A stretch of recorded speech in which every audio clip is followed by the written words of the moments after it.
Bismillahirrahmanirrahim. Assalamualaikum warahmatullahi wabarakatuh. Welcome back, guys, to our course, Word Classes and Phrases. Okay, today's topic, our first one is about nouns. You guys know what they are, right? Okay, so nouns refer to a couple different things.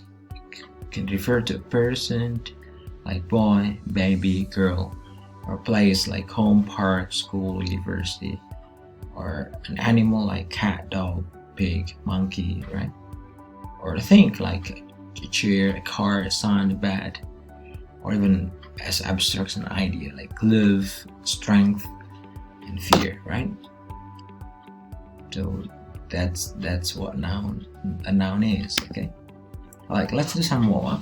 I'd like you to name things that belong to each category below. Okay, this is just to help you, stay tuned to start thinking about nouns in your own context. So, number one, I'd like you to name clothing you see in this room. In my case, a jacket. I'd like you to name kinds of fruit in your house, for example. In my case, bananas, and then apples and pears, right? I'd like you to name things that you drink. In my case, water, tea, coffee, milk. And then name parts of your body, your face, your arms, right? Legs. Name kinds of animal in your surrounding, for example, birds, cats, right? Dogs. Name cities in West Java, Bandung, Garut, Bogor. Name languages in Indonesia, at least around you. Sundanese, right? Javanese, Madurese, Indonesian, Malay. And name English subjects, at least the ones that you are enrolled for this semester. Word classes and phrases, introduction to linguistics, perhaps, and so on and so forth. Okay. So those are all nouns, okay? I'd like you to read the story. What is interesting about the story, some words are gone or some words are missing. So I'd like you to think of what kind of word it is, okay? Here's the story. Tuesday morning, Mom fixed my favorite, blah, blah, blah. She flipped a few golden brown blah blah blah of the blah blah blah with a blah blah blah and stack them on my blah blah blah. As usual, I took a big blah blah blah, and as usual, sticky blah blah blah drip off the blah blah blah and onto my clean blah blah blah. Do you understand the story? I guess without a proper context, it's really hard to understand, right? It doesn't make perfect sense. And so, what kind of word is missing actually? Now let's look at the full version of the story. This morning, Mom fixed my favorite breakfast, pancakes. She flipped a few golden brown circles off the griddle with a spatula and stacked them on my plate. As usual, I took a big bite, and as usual, a sticky syrup drip off the pancakes and onto my clean shirt. So, what is missing is all words that belong to nouns, right? And in this text, all nouns are in red. Okay, and so nouns are that important in a conversation, or in this case, in a text, without which we cannot really construct a story or tell something, okay? Now, I would like you to do exercise 1, which you will do on Google Classroom. This is a very straightforward exercise. So of all these words, just write down which words are nouns, okay? Exercise 2, I'd like you to tell me if the underlined word is a noun. For example, in this case, the sky was a canvas of blues and whites. So the word blues, is it a noun? If you think it's a noun, then say yes, it's a noun. And then tell me if it is a person, a place, a thing, or an idea. Blues, what do you think? Is it a person? No. Is it a place? No. Is it an idea? I don't think so. It's a thing, right? Okay, all right. So that's how you do it. All right, and then next one is common versus proper nouns, right? Some categories of nouns. So what are they? Common and proper nouns. So we may have something like boy as a common noun and ujang as proper noun. Girl as a common noun, imas as proper noun. City as a common noun, Garut as a proper noun. Course as a common noun and proper grammar one or word classes and phrases as a proper noun.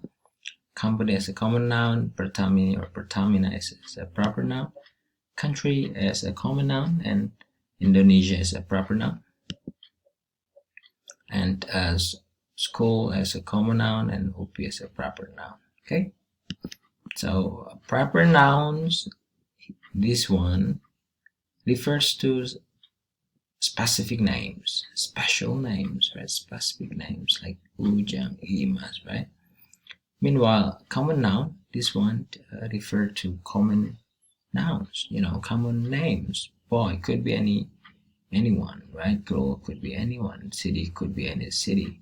But the proper counterparts are very specific, right? Garut is very specific, which is different from Bandung, for example. Okay, but both Garut and Bandung are cities. Okay, so that's the distinction. All right, let me give you another illustration. So, for example, for a common noun drink, what do you think?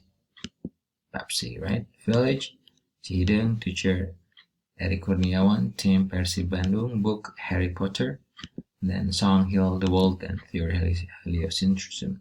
Okay.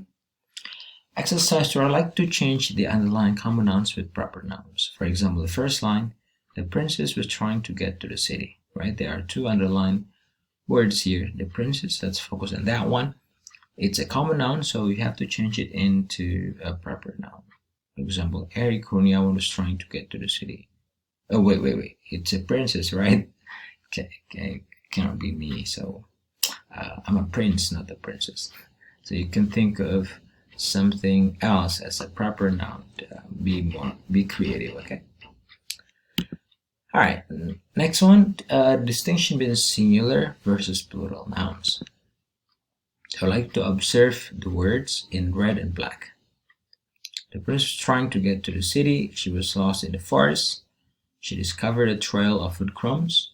She followed the trail and it led to a magic car. She turned on the magic car's radio and a song by a singer was playing. She began to clap her hands.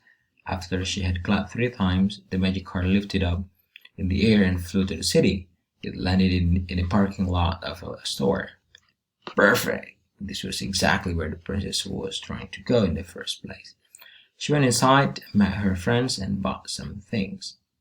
Okay, so some words are in red and in black, right? So I'd like you to pay attention to the second line here. The distinction between a trail and food crumbs. What do you think?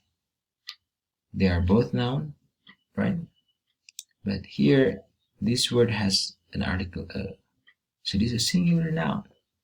Food crumbs, on the other hand, ends with s. Food crumbs, right? So it's a plural noun. So we see a distinction between a singular noun and a plural noun. Okay, the same is true of the rest of the nouns. Okay, so words in red are singular noun. Words in black are plural nouns. Okay, all right. So singular versus plural. So we see a flower and then flowers and then a car, 2 cars, scissors, pans, and glasses. Right. So some nouns can be a singular, plural, singular, plural. Some nouns are always plural, like scissors, pens, and glasses. And some nouns are always singular, like water, salt or pepper, money, music, right? You cannot say, for example, musics. I mean, that sounds unacceptable. Or monies, for example, right? All right. So countable versus uncountable. So when we talk about singular and plural noun, of course, we are talking about countable nouns, something that we can count. It is impossible for something to have a plural form and yet it cannot be counted, right? So that's just simple logic. So spoon, for example, here. Can we count spoon? Yes. So a spoon is a countable noun, right? And of course, then we can predict that a spoon can have a singular form like a spoon, or plural forms, spoons, right? By contrast, salt is non-count or uncountable. You cannot count salt, right? And so salt only has a singular form. It is impossible, or it is somehow we cannot think of a plural form for salt, right? So in conclusion, non-count or uncountable nouns are always singular. Meanwhile, countable nouns can be singular or plural, okay? But you can actually count non-count or uncountable nouns with the so-called measure words. So we have a set of non-count nouns like let's say milk, perhaps, right? And then wood, water, chocolate, coffee, paper, soup, bread, honey, right? And so we cannot say water or 2 chocolates or a bread, right? But you can use measure words to make them countable, like a bottle of let's say water, or a piece of food, a slice of bread, or a loaf of bread, and a bowl of soup. Okay, so these are called measure words. Okay, our exercise for I'd like you to write a sentence for each picture. So just look at the picture and make up a sentence. Each picture will involve some nouns. Okay, countable or non-countable or uncountable. This souvenir, this homework assignment, something that you do for about a week, right? I'd like you to spot incorrect noun forms. Just find the incorrect noun forms here. You don't have to correct them. And souvenir number 2, I'd like you to translate these 5 sentences into English, right? And you will feel some different ways of treating nouns in these 2 languages, right? And that's something that I believe is important to learn. Okay. All right, that's all for now. Thank you so much. Good luck with your learning, and drop a message on Google Classroom or our group if you have any questions. Bye bye for now. Assalamualaikum warahmatullahi wabarakatuh.